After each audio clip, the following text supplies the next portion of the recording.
안녕하세요. 김창수입니다. 우리 헌법은 평화적 통일을 추구하는 평화헌법이라고 할 수 있습니다. 우리 헌법은 평화적 통일을 정의, 인도, 동포의 민족의 단결과 같이 언급하고 있습니다.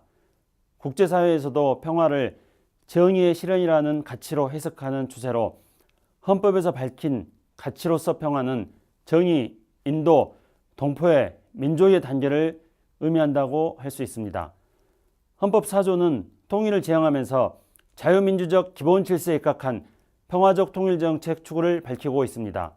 통일을 지향하며 자유민주적 기본 질서에 입각한 통일정책을 추구하는 조항의 의미는 통일로 가는 과정을 풀이한 것으로 과정으로서 평화를 강조한다고 할 수 있습니다.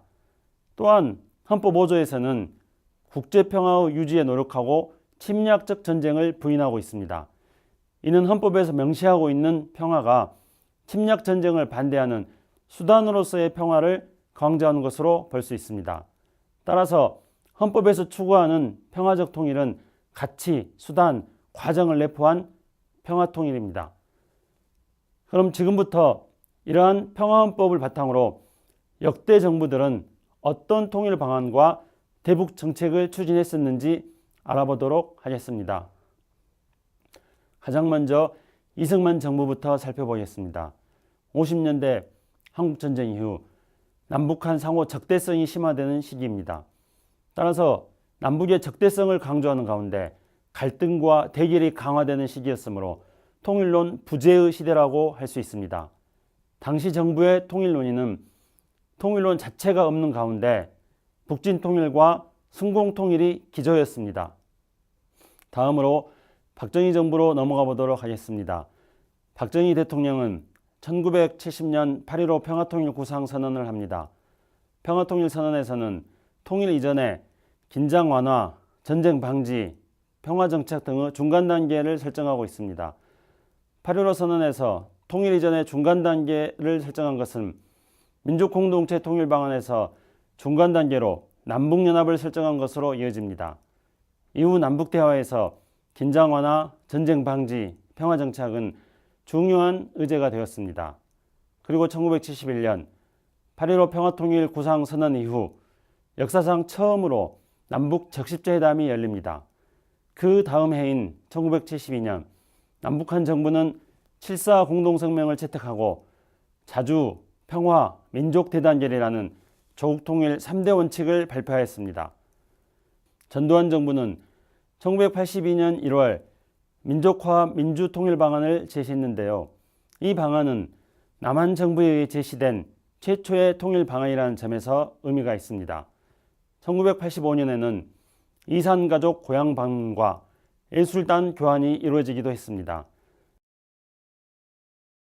노태우 정부는 탈냉전적인 국제사회의 흐름과 남한 내부 통일 연기 속에 1988년 7월 민족 자존과 통일 번영을 위한 특별선언을 발표했습니다. 이후 1989년 남북연합이라는 중간 단계를 설정한 한민족 공동체 통일 방안을 발표하였습니다. 한민족 공동체 통일 방안에서는 남북 간의 과도적 통일 체제로서 남북연합 결성을 제안하였는데 이는 지금까지 이어지는 정부의 통일 방안입니다. 남북연합은 현실을 인정한 기초 위에서 민족 공동체 회복이라는 중간 과정을 거쳐 최종 통일을 실현하는 것을 목적으로 한 과도적 통일 체제입니다. 남북연합은 한반도에 두 개의 서로 다른 체제가 있는 현실을 인정하고 이를 바탕으로 상호 공존 공영하면서 민족사회의 동질화와 통합을 촉진해 나가는 정치적 연합입니다. 노태우 정부 시절에는 남북관계도 변화합니다. 처음으로 남북 고위급 회담을 개최하였는데 고위급 회담에서 1991년 12월 13일에 남북한 정부 간의 역사적인 남북 사이의 화해와 불가침 및 교류협력에 관한 합의서인 기본합의서를 채택합니다.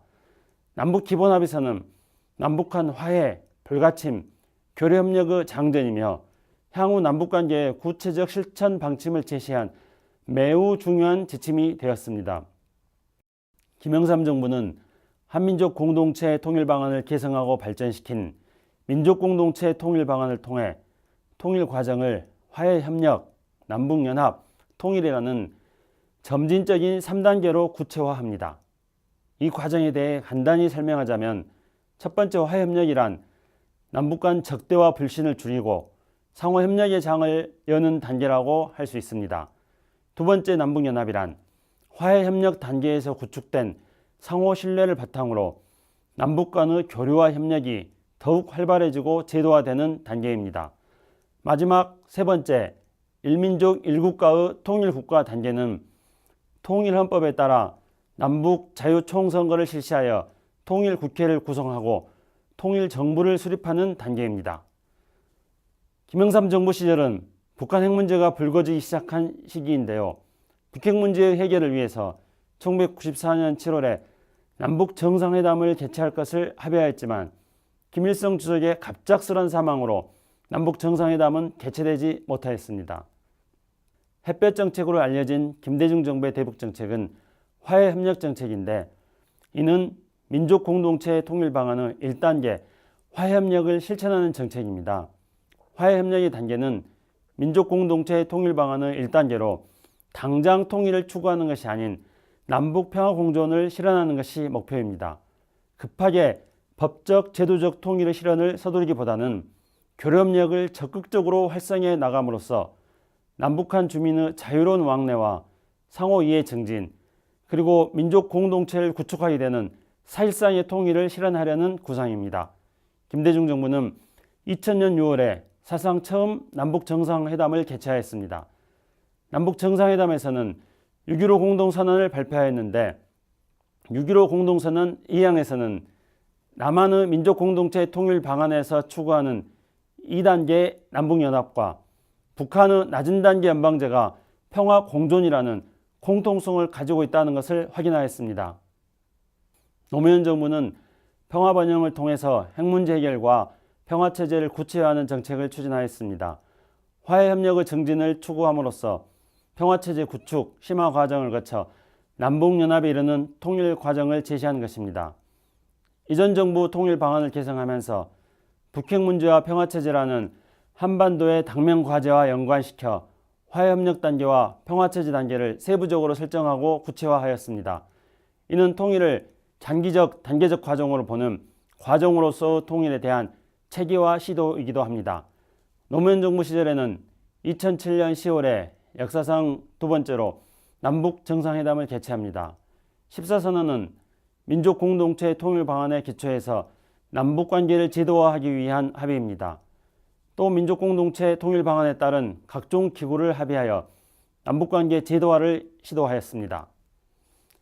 이명박 정부는 비핵 개방 상천에 따른 상생과 공영의 대북 정책을 제시하고 남북 관계의 미래와 비전으로 북한의 변화, 상생과 공영의 남북 관계 발전, 한반도 평화 통일의 실질적 토대 구축을 목표로 설정하였습니다. 2010년 8.15 경축사를 계기로 민족 공동체 통일 방안의 1단계에서 벗어나 북한의 급변에 대비하여 민족 공동체 통일 방안 3단계를 목표로 한 통일 정책을 전환하고 이를 위해 통일 항아리 등을 제시하기도 했습니다. 이명박 정부 시절에는 금강산에서 박왕자씨 피살 사건, 천안함과 연평도 사건 등이 연이어 발생하여 남북관계가 악화되었습니다. 박근혜 정부는 통일정책을 평화통일 기반 구축을 국정기조로 행복한 통일을 국정전략으로 설정하였습니다. 박근혜 정부 통일정책의 세 가지 하위 정책은 대북정책으로서 한반도 신뢰 프로세스, 대외정책으로서 동북아 평화협력 구상과 유라시아 이니셔티브, 대외정책으로서 통일준비 활성화입니다. 박근혜 정부의 정책은 대북정책인 한반도 신뢰 프로세스에서 민족 공동체 통일 방안의 1단계 실천을 목표로 하면서 동시에 통일 대박론에서는 민족 공동체 통일 방안의 3단계 통일을 목표로 한다는 점에서 1단계 대북정책과 3단계 통일정책을 동시에 추구한 정책입니다. 박근혜 정부 시절에는 북한 고위급이 인천 아시안게임에 참여하고 2015년 목함지뢰 사건 때 남북 사이의 고위급 회담을 개최하기도 했지만 남북관계는 정체되었습니다. 문재인 정부는 평화를 최우선으로 하면서 북핵 문제를 해결하고 평화체제를 구축하며 한반도 신경제지도를 통해 신성장 동력을 만들어 남북이 함께 번영하는 것을 골자로 한 문재인의 한반도 정책을 발표하였습니다. 문재인의 한반도 정책은 정책을 추진해 가면서 내용을 발전시키는 열린 정책을 표방하고 있습니다. 문재인의 한반도 정책 발표 이후 평창올림픽을 평화올림픽으로 개최하는 것을 계기로 해서 두 차례의 남북 정상회담이 열렸습니다. 더불어 북미 정상회담도 개최되어 북미관계 정상화, 평화체제 구축, 한반도 비핵화라는 3대 목표를 향한 프로세스도 시작하였습니다.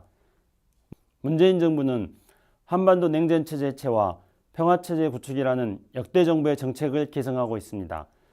1980년대 말 미소 양대 진영의 대결로 형성된 냉전체제가 무너지고 한반도 내에서 냉전을 해체하기 위한 노력이 시작되었는데요. 탈냉전 시기에 노태우 정부가 발표한 77선언은 전쟁까지 치렀던 적을 평화 통일의 동반자로 받아들이고 북한과 교류하고 왕래하며 교역의 길을 트는 전향적인 정책이라고 할 수 있으며 그 정책이 김대중 정부와 노무현 정부로 그리고 문재인 정부로까지 이어진 것입니다. 뿐만 아니라 현재 문재인 정부는 역대 정부가 추구해왔던 대륙으로 진출의 꿈을 계승하고 확대하는 신북방 정책과 신남방 정책을 통해서 이웃 국가들과 평화와 공동 번영을 추구하고 있습니다. 정부가 바뀌어도 각 정부가 추구하는 통일 정책에는 연속성이 있습니다. 이처럼 오랜 기간 이어져 온 통일 정책은 최근 빛을 발하며 한반도에 평화의 꽃을 피우고 있는데요. 이 평화의 꽃이 오랜 시간 동안 얼어붙어 있었던 한반도에 하루빨리 평화통일이라는 봄을 가져오기를 바라며 이번 이야기를 마치겠습니다. 감사합니다.